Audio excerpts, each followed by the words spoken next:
I'm a psychology major. I'm a senior. I'm from Westbrook, Connecticut, and I this is my second year as a Pathways mentor in psychology. A lot of fun. Great. Thank you, Jackie. Any other mentors want to introduce themselves? I can go Okay. next. Oh, You can go. you can go. You go. Okay. Hi, I'm Brianna. I am a sophomore here at LaSalle University. I am an early childhood education major, and this is my second year being the Pathways mentorship program, and I am from Nantucket, Massachusetts. Thank you, Brianna. Okay, so my name is Maria. Some people call me Duda, which is my nickname. I'm a sophomore here at LaSalle.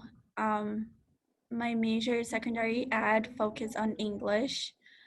And this is my second year as a mentor in the Pathways program.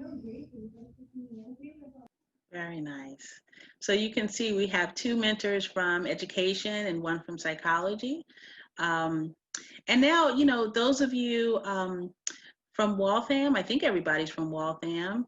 Do you want to just introduce yourself quickly? Tell us your name and maybe what year in school you are and if you're interested in either education or psychology or both. I can go. My name is Lee Asley. I'm a sophomore. I've been interested in education, but also I've been leaning between like back and forth between like education, but also like interior design. So I thought it was pretty cool when I saw this. Very nice. Very nice. Okay. Oh, is Letitia here? Oh, right in front of me. Yeah, I just got here. I'm actually in a Lyft because I tutor for a family in the morning, so I'm on transition back to school. But hello, everyone. Would you like me to already introduce myself? That can be done, right? That would be great, Letitia. Yeah, I'm Letitia. I know you guys only see me from here up, but I am a junior early education major. And I play lacrosse at school, and I'm one of the first recipients of the Pathways to Teacher Diversity grant. So that's me. Very nice. Thank you, Letitia. And thank you, Leasley, as well. Anybody else want to introduce themselves from Waltham? I can go. My name is Neha. I am a sophomore this year. I'm interested in education, business, and psychology. I kind of left psychology a little behind because people kind of have been like scaring me about it. So psychology was one of my main things that I looked into, but I'm not really sure. But education and business is something that I'm looking into more now. Very nice. To the right people. Jessica, I love your wall of books. It's wonderful. Virtual background. My dog gets really distracting when I have meetings, so I have it. But yeah, my apologies for interrupting. Looks wonderful. It looks real. It really, I thought it was real. Very nice. Christina, do you want to introduce yourself? Hi, yeah. So I'm Christina. I'm a senior, and I was like primarily interested in education, but actually as a result of these meetings, I've been looking a little more into psychology as well. So, yeah.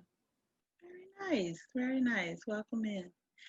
Jessica, I don't know if you know everybody already or if you want to introduce yourself too.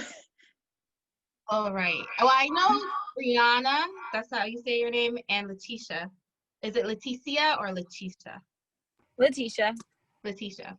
But my name is Jessica Sannon. I am the Youth Employment Coordinator at Waltham Partnership for Youth, and I just assist LaSalle University in a sense. If they have like virtual trips, I try to recruit as many students as possible to attend because I think the more that we can have these kinds of conversations and dismantle either negative stigmas or stereotypes of what it means to be in education and psychology or just post-secondary education in general. I think it will just give our students like more opportunities and open-mindedness around that. So I'm just here to support, and I do have some questions as well as we talk about these things. Wonderful, wonderful. Well, on the schedule for today's session, I noticed that the topic was living on or off campus. And I know some of our mentors here can talk about that maybe from both angles. So we can proceed with that topic, or if there are other things that are just burning questions that you guys have, you know, we can change it. We can switch it up. But if not, why don't we start with that topic and then see where that leads us? So for the mentors, I assume that one of the things that high school students are often excited about is the fact of maybe living away from home. A lot of students have questions about what it's like to live in a residence hall on campus. And then there are other students, at least from my experience, that have said, well, I'm probably going to live at home and maybe commute and that sort of thing, or I'm going to get a off-campus place and commute to campus. So there might be some questions around that. I'm wondering if any of you can jump in and just sort of share what your arrangement is, and maybe whether you're on or off campus, and whether, you know, what do you like about it, or maybe what you don't like about it, but give us a little bit of insight into what you are doing. Okay, I guess I can start. So I'm a senior, so I've been living on campus for all 4 years. And like any high schooler, I was like, I need to get out of my house. I want freedom. I want to move away. And so packed up my car and drove 2 hours away and ended up here. So as a result, I've lived here the entire time. I've lived in all sorts of buildings. I've done the traditional dorm. I've lived in a suite, which is where I'm currently living. I've lived in one of the historical houses. So I kind of have a perspective of living in all types of housing.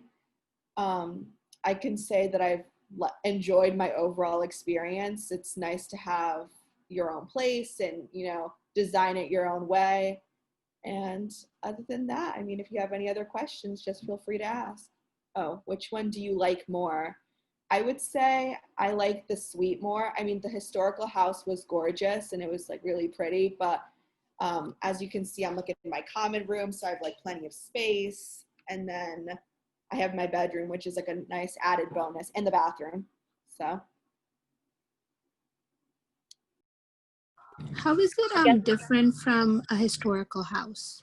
So the historical house, so I had a roommate, and it was just a bedroom basically, but it's very vintage. Like our room had a fireplace. We couldn't use it, but it was there. It has like the stained glass windows. It just has like a very vintage feel. Like it's all wood, and I don't know, it just feels historic. Yeah, because when I was there visiting, it looked really like fancy, and like the RA, what I thought was like a huge room, like the master room. It just depends what you like. I mean, from going to all 3 of them, I thought it was a neat experience, and I thought it was cute and dainty, and I don't know. That's why going on trips are important if you can. So you can ask, where are the first year halls, look through it, and then, I don't know, if you could choose where you could live. I did that for UMass. I wanted to make sure. Sorry. Yeah, no, that's so important, like to go on the tours and get to visit. And like, I think it's just like me talking about it. It's like, that's my experience, but you could come and be like, this dorm sucks. So it's totally up to your preferences and what you want out of a room, so.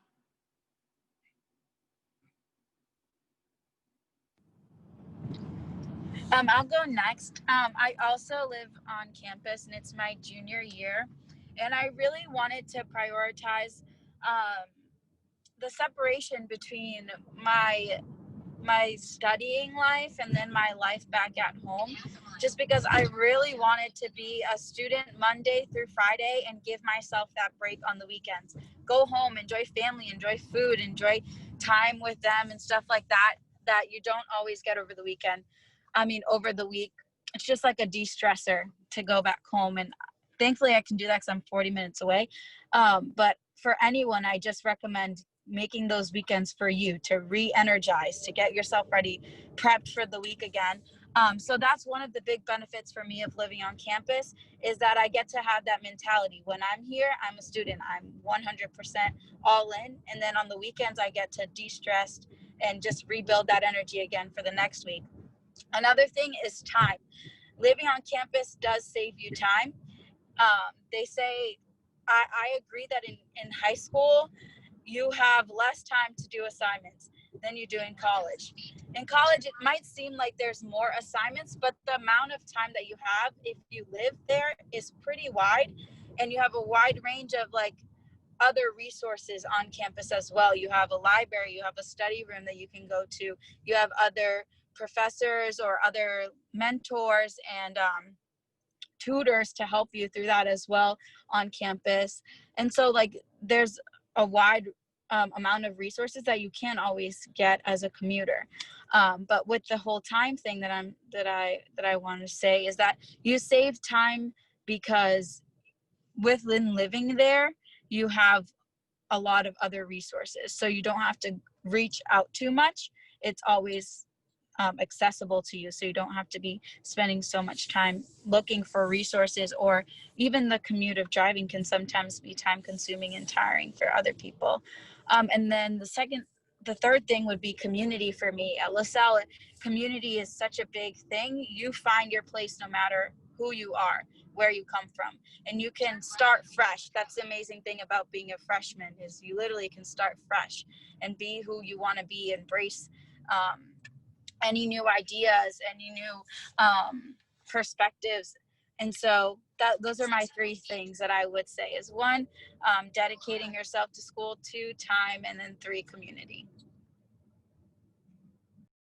If you guys have any questions about that, I talk a lot, so. Thanks, Letitia. That was really good. I like, breaking it down into those 3 pieces.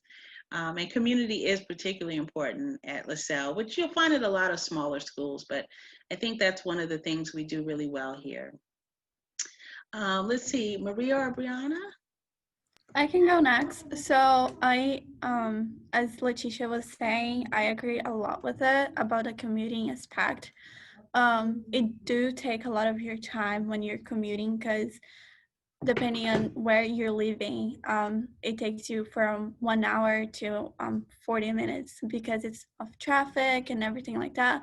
You can like hear the audiobooks while you're driving, but it's not always that you can do audiobooks. So it does take a lot of your time. So you have to plan ahead of like everything. And if you're driving there, sometimes you are not going to be able to make because your car broke or something like that. So you always have to think ahead. But I like it commuting because I was able to come back home and everything, see my parents. But there's also, I'm raised in a Latina house. So everyone there is loud, so it's really hard to focus. So sometimes I had to spend extra hours on campus just so I could get the work done, because I knew that if I go home, I wouldn't get that work done. But besides that, I love LaSalle. Going there, they have the IC3, which is like a little yellow house that you can go and hang out with people there. It's really nice. But yeah, most of it is just like you need, if you're planning on commuting, you gotta think ahead on how you're getting there every day. And if this happened, how you're gonna get there, manage your time. It's like the biggest priority when you're commuting, because there's always something in the way. But that's most of it. Really good advice, Maria. I totally agree.